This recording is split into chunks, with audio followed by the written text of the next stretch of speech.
दोस्तों इन्वर्टर लगाना चाहते हो तो पहला पॉइंट है आपके घर पर इन्वर्टर के लिए सिर्फ इन्वर्टर के लिए लाइन बनाइए। ऐसे न करें कि इन्वर्टर लाते ही जो मेन से उस पर प्लग इन कर दे। ये गलती ना करें आप। इन्वर्टर के लिए एक सेपरेट लाइन बनाइए और उसी पर ही इन्वर्टर को सेटअप करें। ऐसे करने से फायदा बहुत ही है। आप अपने घर पर मोटर, फ्रिज, वॉशिंग मशीन ये सब चला रहे हैं, तब जाता है करंट, तो क्या होगा, ये जो इन्वर्टर से पूरा का पूरा पावर लेगा। अगर आपने इन्वर्टर को सेटअप किया है मेंस पर, अगर आपने सेटअप किया है एक सेपरेट लाइन बनाकर अपने इन्वर्टर को सेटअप किया है, तो एडवांटेज है पावर जाने पर भी ये जो लाइन पर कौन कौन सा बल्ब, फैन या कुछ हल्का इंस्ट्रूमेंट्स रखा है उसी पर ही आपका इन्वर्टर का पावर रोटेट करेगा। तो ध्यान रखिए आपका इन्वर्टर के लिए सेपरेट लाइन खींचे। ये है पहला पॉइंट। चलिए आते हैं सेकंड पॉइंट पर। दोस्तों यहाँ पर सेकंड पॉइंट है, अगर आप अपने घर को प्रॉपरली अर्थ नहीं किया तो पहले अर्थ कीजिए, उसी के बाद ही इन्वर्टर सेटअप करें। अगर प्रॉपरली अर्थ नहीं किया तो आपका इन्वर्टर को, बैटरी को, पूरा घर को नुकसान हो सकता है, एक्सप्लोड हो सकता है। इसे अवॉइड करने के लिए आपका घर को प्रॉपरली अर्थ करें। तीसरा पॉइंट है, जब आप एक इन्वर्टर खरीदते तो उसका जो बैटरी है उसका हर एक सेल को जो कैप होता है, हर एक सेल का कैप, इसे एक्सट्रीमली टाइट करके ना रखें। यहाँ पर जो बैटरी है उसका हर एक सेल पर रिएक्शंस होता है जिसकी वजह से गैसेस प्रोड्यूस होता है। ये जो गैसेस को आप एक्सट्रीमली जो कैप है उसे यूज करके टाइट न करें। अगर यहाँ पर लाइटनिंग होता है और आपको बैटरी तक आता है तो देखिए ये जो सेल पर एक्सट्रीमली प्रेशर होगा, क्योंकि ऑलरेडी इसके अंदर गैस है इसलिए बहुत ही प्रेशर होगा। पर्टिकुलरली ये जो सेल जो एक्सट्रीमली टाइट कैप से बंधा हुआ है ये एक्सप्लोड हो सकता है, शॉर्ट हो सकता है। इसे अवॉइड करने के लिए थोड़ा सा, बहुत ही थोड़ा सा लूज रखें। अगर एक्सट्रीम प्रेशर लाइटनिंग की वजह से आता है तो भी ये जो गैप एस्केप हो जाए, आपका सेल को डैमेज ना हो।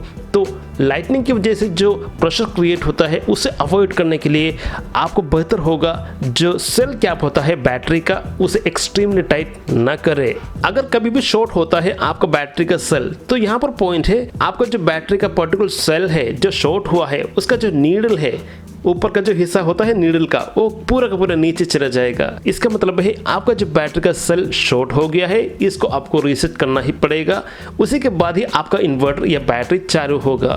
रीसेट करने के लिए आपको पहला स्टेप है इन्वर्टर और बैटरी को दोनों को आपका जो मेंस लाइन है उससे डिस्कनेक्ट कीजिए। डिस्कनेक्ट करने के बाद जो बैटरी का सेल है उसका जो कैप रिमूव करके रिफिट करें। अब देखिए उसका नीडल ऊपर आया कि नहीं। अगर ऊपर आता है तो सेकेंड स्टेप है आपका इन्वर्टर और बैटरी का जो बैटरी कनेक्शन है उसे अब डिस्कनेक्ट करके फिर से लगाइए। जो रेड लाइन होता है उसे डिस्कनेक्ट करके फिर से लगाइए। इतना करने पे जो बैटरी है उसका सेल रीसेट हो जाता है, आपका इन्वर्टर और बैटरी से कनेक्शन भी रीसेट हो जाता है। दोस्तों क्योंकि ये मेरे साथ हुआ है, मैंने ऐसे स्टेप फॉलो किया था। ये सब करने से पहले आपको मेन से इन दोनों को अलग करना होगा, उसके बाद ही आप ये जो प्रोसेस रीसेट प्रोसेस करें। मेरा जो इन्वर्टर है पॉपुलर ब्रांड का भी है, उस पर फ्यूज अवेलेबल है। जब हाफ लाइटनिंग होता है तो शॉर्ट हो जाता है, तो बैटरी भी शॉर्ट हो जाता है। तो इसे अवॉइड करने के लिए आपको एसपीडी या एमसीबी आप अप्रोप्रिएट अपने लाइनमैन को पूछकर बनाइए। जो इन एंड आउट होता है इन्वर्टर का उस पर एसपीडी या एमसीबी लगाने की कोशिश करें। दोस्तों अगला पॉइंट है, जब आप इन्वर्टर के लिए बैटरी सेलेक्ट करते हैं तो यहाँ पर बैटरी 3 कैटेगरी का होता है। एक है फ्लैट प्लेट, सेकंड है बेड ट्यूबुलर और थर्ड है चार्ल ट्यूबुलर। इन तीनों में से आपको सेलेक्ट करना चाहिए चार्ल ट्यूबुलर। अगर आप चाहते हैं कि मैक्सिमम परफॉर्मेंस मिले, मैक्सिमम लाइफ मिले आपको बैटरी को, मैं प्रेफर करूंगा चार्ल ट्यूबुलर बैटरीज। अगर नहीं पॉसिबल है तो आप बेड ट्यूबुलर, उसी के बाद ही आप फ्लैट प्लेट बैटरी सेलेक्ट करें। अगला पॉइंट है, जब आप इन्वर्टर सेलेक्ट करते हैं तो यहाँ पर 2 तरह का इन्वर्टर होता है, साइन वेव और स्क्वायर वेव। आपको सेलेक्ट करना चाहिए साइन वेव इन्वर्टर। क्यों साइन वेव इन्वर्टर? आपका जो नॉर्मल सर्किट होता है उसका 50 हर्ट्ज का सेम आउटपुट देता है ये जो साइन वेव इन्वर्टर, मगर जो स्क्वायर वेव इन्वर्टर है इस पर 50 हर्ट्ज का आउटपुट नहीं मिलता। इसलिए जो नॉइस क्रिएट होता है, जो आपका जो डिवाइसेस अप्लाइड है, प्लग्ड इन है, चार्जर हो, फ्रिज हो, टीवी हो, मोटर हो, इनको अफेक्ट करेगा अगर आप यूज करते हैं स्क्वायर वेव इन्वर्टर। इसलिए आप यूज करें साइन वेव इन्वर्टर जो 50 हर्ट्ज आउटपुट प्रोड्यूस करता है, आपका डिवाइसेस को डैमेज नहीं करता। अगला इंपॉर्टेंट पॉइंट है बैटरी। जब आप बैटरी सेलेक्ट करते हैं इन्वर्टर के लिए, आप ध्यान पे रखिए जो company maximum to maximum replacement guarantee देता है, ध्यान पे रखिए रिप्लेसमेंट गारंटी, ऐसे नहीं कि सर्विस गारंटी, रिप्लेसमेंट गारंटी, सिर्फ उसी को सेलेक्ट करें जो maximum to maximum replacement guarantee देता हो।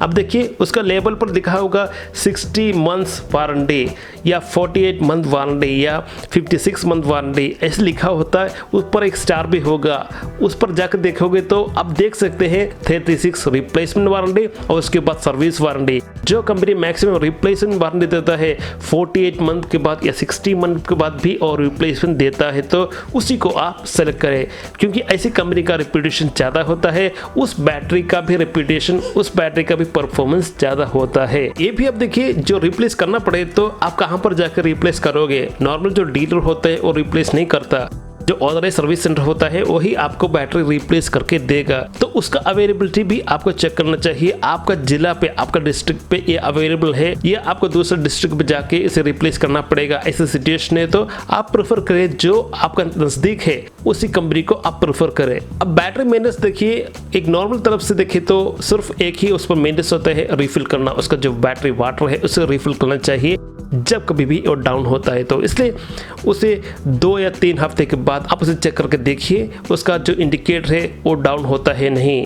कभी कभी पता नहीं ओवरलोड के वजह से या आपका जो सर्किट है उसका डिस्ट्रीब्यूशन ऐसा हो कि ज़्यादा बैटरी कंज्यूम करता है, इसकी वजह से आपका जो इंडिकेटर है वो नीचे चला जाता है, आपको पता ही नहीं चलता। और ड्राई अप होने ना दे, ये जो बैटरी का जो इंडिकेटर है उसे पूरी तरह नीचे तक ना जाने दे।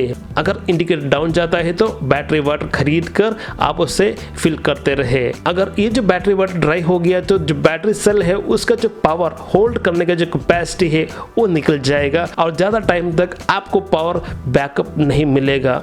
इसलिए जितना कम होते ही उसे आप रिफिल करते रहे। अच्छा खासा सर्किट है, कोई भी इशू नहीं है तो 6 to 1 ईयर तक कोई भी इशू नहीं आने वाला। कोई भी इशू से सर्किट पर तो अब देखिए आपको ये जो बैटरी का जो इंडिकेटर देखना ही चाहिए। दोस्तों यहाँ पर देखते हैं कौन सा इन्वर्टर कौन सा बैटरी आपका कैपेसिटी के हिसाब से खरीदना चाहिए। अगर आप चाहते हैं कि एक 4 कमरे के लिए एक इन्वर्टर बैटरी खरीदे, मतलब 4 light, 4 fan, 1 mixie, 1 TV, 1 computer या लैपटॉप, इतना ही है तो आपको सिर्फ खरीदना चाहिए 1 kVA का एक इन्वर्टर और उसके साथ साथ खरीदे 150 Ah का एक बैटरी, हो सके तो 200 Ah का भी खरीद सकते हैं। ये जो सेटअप पर आप आराम से 6 to 8 आवर्स आप चला सकते हैं, जो कभी आप कनेक्टेड है 4 लाइट, 4 फैन, 1 टीवी, 1 कंप्यूटर इत्यादि आप आराम से 6 to 8 आवर्स चला सकते हैं। अगर आप कम लोड लेते हैं तो यही सेटअप पर आप 10 से 12 घंटा भी आपको बैकअप मिलेगा। यहाँ पर कंसिडर करें रात को आपको कितना चाहिए। अगर आप चाहते हैं कि बैकअप मिले मैक्सिमम, मतलब रात को ही मैक्सिमम टू मैक्सिमम आपको जो कनेक्टेड डिवाइसेस हो मैक्सिमम रात को ही मिलता है, तो उससे मिनिमम कंसिडर करके आपको कितना मैक्सिमम बैकअप चाहिए, कितना टाइम के लिए चाहिए उसे कंसिडर करें। अगर आपको कंजप्शन ज़्यादा है, मतलब 8 लाइट, 8 फैन इत्यादि है, तो आपको सिंगल बैटरी नहीं यूज करना चाहिए, double battery inverter setup use करना चाहिए। डबल बैटरी पर ज़्यादा पावर स्टोर होता है, जो 8 लाइट है 8 फैन के लिए काफ़ी होगा 8 घंटा बैकअप के लिए। प्रेफर करें थोड़ा बड़ा बैटरी, मतलब 150 Ah 200 Ah खरीदने के लिए। यहाँ पर पॉइंट है क्योंकि बैटरी है इसलिए टाइम जाते जाते इसका कैपेसिटी भी कम होगा, मतलब 5-6 साल बाद इसका कैपेसिटी कम होगा, थोड़ा सा कम होगा ही। तो उसे कंसिडर करते हुए आप आज से ही ज़्यादा इन्वेस्टमेंट करते हैं, मतलब थोड़ा सा बड़ा बैटरी खरीदते हैं तो आपको बैटरी बैकअप उस टाइम पर अच्छा खासा भी मिल सकता है। वैसे दोस्तों मेरा एक्सपीरियंस है, मेरा एक पॉपुलर ब्रांड का एक इन्वर्टर विथ बैटरी है, दोनों एक कंपनी का है। पहली बार मदरबोर्ड गया था जब एक बड़ा सा लाइटनिंग आया था तो उसका मदरबोर्ड उड़ गया, इन्वर्टर का मदरबोर्ड उड़ गया, रिप्लेस कर दिया 1600 रुपीज़ पर इन्वर्टर का जो मदरबोर्ड है उसे रिप्लेस कर दिया। उसके बाद अब देखिए जब कभी भी बड़ा वाला लाइटनिंग आता है तो इन्वर्टर और बैटरी का जो शॉर्ट होता ही है, जो स्टक हो जाता है। उसके बाद मैं जाके रिसेट करता हूँ बैटरी और इन्वर्टर को, मतलब उसका जो रेड लाइन है इन्वर्टर और बैटरी से उसे अनप्लग करके रीफिट कर देता हूँ। एक बार सेल उड़ गया था एक बैटरी का, इसे प्रिवेंट करने के लिए आपको MCB या SPD आपको लगाना चाहिए, जो इन्वर्टर पर जो आता है उस पर भी और जो इन्वर्टर का आउट है उस पर भी। तो दोस्तों इस वीडियो में देखा कौन सा इन्वर्टर आपको सेलेक्ट करना चाहिए, कौन सा बैटरी सेलेक्ट करना चाहिए। अगर आपको कुछ भी डाउट है तो मुझे लिखिए कमेंट सेक्शन पर, मैं आंसर दूंगा। वीडियो अच्छा लगे तो लाइक करें, शेयर करें and do subscribe channel. Thank you, जय हिंद, वंदे मातरम।